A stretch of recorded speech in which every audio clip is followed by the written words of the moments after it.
Hello tout le monde, j'espère que vous allez bien, que vous passez un bon week-end.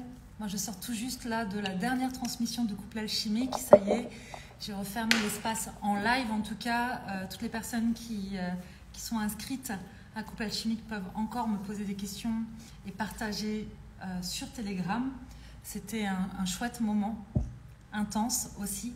J'ai beaucoup d'émotions de finir cet espace-là parce que j'ai adoré parler du couple.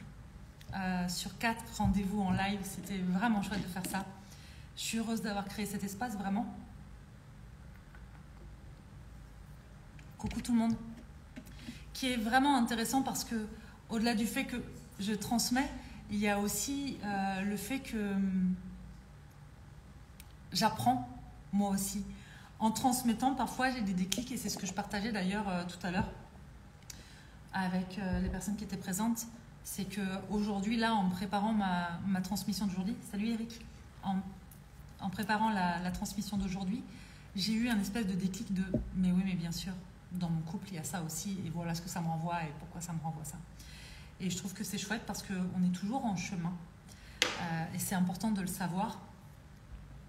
Et j'avais juste envie de partager aujourd'hui quelque chose, une notion assez simpliste peut-être autour du couple, mais quand même qui peut déconstruire pas mal de croyances. Parce que souvent, on croit que le couple est un couple qui va bien, c'est un couple qui est simple, qui est facile, qui est fluide. Un couple au sein duquel tout va bien, un couple qui nous épanouit, qui nous rend heureux. Et s'il y a bien une chose qui est sûre, c'est que cette croyance fait souffrir. Parce que entre cette croyance et la réalité, généralement, il y a un monde. Et le monde qu'il y a, c'est la réalité. Et c'est rarement le cas. Le couple est plutôt un espace de laboratoire dans lequel on s'expérimente. C'est pas la première fois que j'en parle et c'est important de le comprendre. Un couple qui va bien n'est pas un couple qui ne traverse pas de crise. Un couple qui va bien, ça repose sur plein de choses, notamment de la communication, des valeurs communes. Enfin bon, bref, je ne vais pas vous faire couple alchimique ici, mais c'est aussi savoir que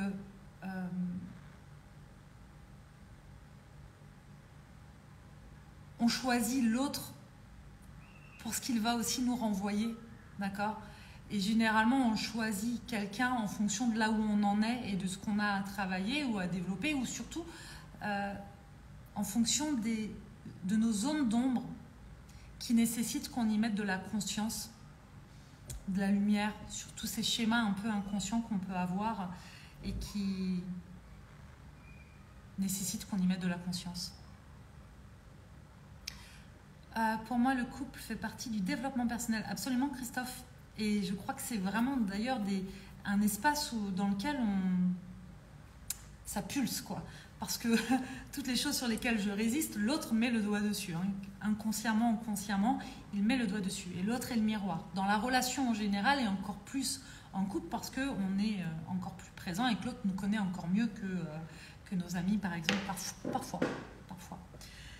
Ce que je voudrais aussi vous dire aujourd'hui, et c'est ce que je partageais entre autres aujourd'hui dans Couple Alchimique, c'est que on se plaint souvent, enfin on se plaint parfois de nos relations de couple en fonction de là où on en est dans notre couple et surtout avec soi-même.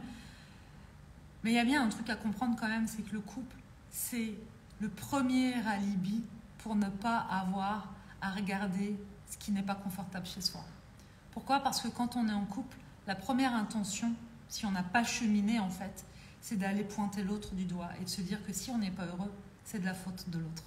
Que si ça ne va pas, c'est de la faute de l'autre. Si on ne se réalise pas, c'est de la faute de l'autre. Si on ne s'épanouit pas, c'est de la faute de l'autre. Si on souffre, c'est de la faute de l'autre. Bref, vous avez compris le principe. Et donc l'autre est notre alibi.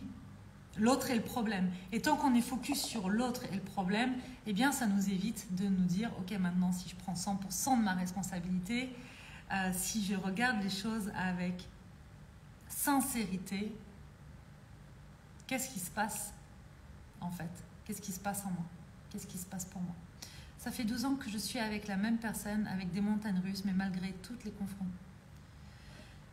confrontations sont utiles. Oui, absolument.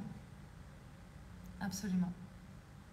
Je crois vraiment que, et c'est ce que je disais tout à l'heure, c'est que vous savez, alors vous ne le savez peut-être pas, mais j'ai un mantra, moi, qui m'anime, c'est le fait d'apprendre à marcher avec grâce au milieu du chaos. Parce que la vie, c'est aussi le chaos, en fait. Donc, on peut lutter contre le chaos, on peut apprendre à marcher avec grâce au milieu de ce chaos. Et pour moi, un couple alchimique, donc le nom du programme, c'est pas un couple qui traverse jamais de crise, c'est pas un couple... non, c'est un couple qui apprend à marcher avec grâce au milieu du chaos, main dans la main. Un couple qui traverse pas de crise, c'est un couple qui se parle pas. Vraiment. Et la communication vraie, et pouvoir être soi et communiquer vrai, c'est quand même un point crucial et essentiel dans la relation de couple. Il y a des couples qui restent très longtemps ensemble sans jamais vraiment se dire les choses, sans se parler, sans se regarder, et pourquoi pas, si c'est ce dont on a besoin, ou envie. Mais un couple qui va bien, pour moi, c'est un couple qui sait gérer ses crises, qui sait communiquer, qui sait surfer sur les vagues, même quand c'est des creux. Christophe, souvent nos parents sabordent indirectement nos relations. Alors, c'est pas nos parents, je pense, qui sabordent nos relations, c'est les histoires qui sont ancrées en nous et qu'on nous a inculquées, ces croyances qu'on nous a inculquées, et c'est nous qui faisons ça. C'est comme quand on dit, tu sais, l'autre m'énerve. Mais c'est nous qui sommes énervés, c'est pas l'autre qui nous énerve. L'autre m'a blessé, c'est nous qui sommes blessés. Parce que ce que l'autre est, fait ou dit nous renvoie à notre blessure à nous, nous renvoie à quelque chose à nous. Peut-être que Sébastien pourrait faire quelque chose qui me blesse moi et qui ne blesserait pas quelqu'un d'autre, par exemple, ou inversement. Et ça dépend toujours de soi, hein, et de la manière dont on réceptionne les choses. Et la manière dont on réceptionne les choses sont souvent conditionnées par nos croyances et nos histoires, mais aussi par les histoires qu'on se raconte.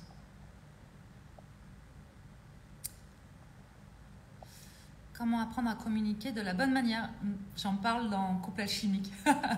J'en parle dans Couple Alchimique parce que pour moi, la communication dans le couple, c'est vraiment un point essentiel. Donc j'en parle tout le long du programme.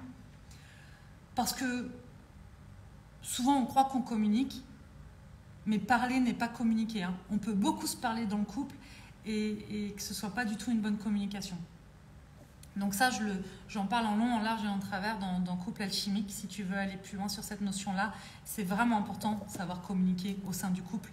Parce que la manière dont on va communiquer va conditionner beaucoup de choses. La manière dont on se fait comprendre, la manière dont on parle de soi, la manière dont l'autre accueille ça. Bref, et la manière dont on grandit ensemble et dont on nourrit le couple aussi, hein. Parce qu'il y a un truc qui est important dans le couple, c'est d'avoir une vision commune, des valeurs communes, des règles communes. Mais ça, si on ne sait pas communiquer, ça va être compliqué de les mettre en place et surtout de parler de soi et de se mettre d'accord sur un certain nombre de choses qui vont créer le socle et le ciment du couple. La communication non violente. Par exemple, ça peut être un outil. Pour apprendre à bien communiquer, on n'est pas obligé de faire des formations. Mais plus on va être conscient d'un certain nombre de choses et surtout plus on va prendre sa part de responsabilité et apprendre à parler d'une certaine manière, notamment en parlant de soi plutôt qu'en parlant de l'autre, déjà ça c'est vraiment la base, déjà ça va créer une différence.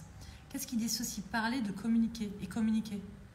Parce que communiquer parfois c'est juste écouter aussi et savoir écouter. Et parler c'est pas juste parler, c'est savoir parler, c'est savoir s'exprimer, savoir parler de son besoin sans accuser l'autre. On peut parler pour dire plein de choses, on peut parler pour rien dire aussi, on peut parler pour s'insulter, on peut parler pour accuser, et tout ça, c'est pas de la communication. Ça dit plein de choses par contre, et ça dit plein de choses sur peut-être nos peurs, nos blessures, nos colères, ça dit plein de choses quand même, hein. Toute forme de communication dit plein de choses. Maintenant, c'est se poser la question de la manière dont je communique, ce que je parle, ce que je parle. La manière dont je parle, ce que je dis, ce que je fais, est-ce que comment dire, est-ce que ça va nourrir mon couple ou est-ce que ça va nourrir le conflit? C'est pas la même chose non plus. Une relation est toujours à trois, chaque individu pour le couple. Oui, absolument. Et moi, j'aime beaucoup la métaphore du jardin partagé parce que je crois qu'on a tous notre propre jardin à cultiver et ensuite, on cultive un jardin en commun. Donc, c'est un individu plus un individu qui crée une troisième entité qui est le couple. Mais 1 plus 1 n'a jamais fait 1. Et dans ce cas-là, d'ailleurs, ça ne fait pas 2 non plus, ça fait 3. Bonjour, je voudrais te poser une question. Tu mets quoi sur ton poignet en début de live? Ok, cette question revient très régulièrement. À chaque fois, j'y réponds. Donc, je mets des cheats de la marque Sambon. Voilà. Parfois, c'est lâcher prise. Parfois, c'est moment présent. Ça dépend. Voilà, les amis. Pour ce live qui est court parce que je viens quand même de passer presque 2 heures dans le couple alchimique. Si vous avez envie d'aller plus loin sur ces notions de couple, vous pouvez toujours vous offrir couple alchimique puisque tout est disponible en replay pendant 3 mois. Peu importe quand vous vous l'offrez, vous avez de toute façon 3 mois de couple alchimique plus le groupe Telegram sur lequel je suis présente pour répondre justement à toutes les questions concernant la relation de couple.